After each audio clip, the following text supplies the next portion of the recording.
লাল প্যাকেটে পড়ে আছে তৈরি পোশাক শিল্পে ব্যবহার করা কাপড়ের রং, পাশে আরও আছে কাঠের ভুসি ও পচা শুকনো মরিচ। আর এসব দিয়ে দীর্ঘ 10 বছর ধরে মরিচ, হলুদ, ধনিয়ার মতো মশলা তৈরি করে দেদারসে বিক্রি করা হচ্ছে। চট্টগ্রামের বাকুলিয়া এলাকায় ভেজাল ও স্বাস্থ্যের জন্য ক্ষতিকর এমন এক মশলার কারখানার সন্ধান পায় ছাত্ররা। পরে ভোক্তা অধিকার অধিদপ্তরে অভিযোগ করলে অভিযান চালায় সংস্থাটি।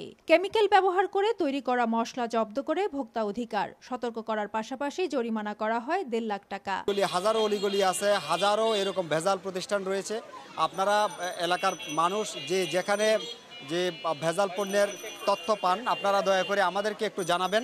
স্থানীয়দের অভিযোগ, আগে পুলিশ সহ স্থানীয় প্রভাবশালীদের চাঁদা দিয়ে ম্যানেজ করে এ ধরনের ভেজাল মশলা উৎপাদন করে আসছিল কারখানার মালিক। যখন আমরা বেশি করতে চাই তখন আমাদেরকে টাকা অফার করে।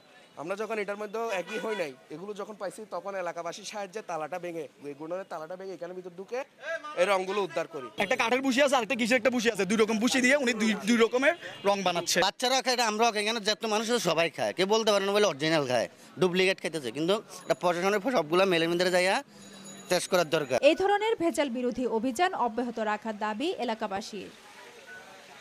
ফেরদৌস লিপি, সময় সংবাদ, চট্টগ্রাম।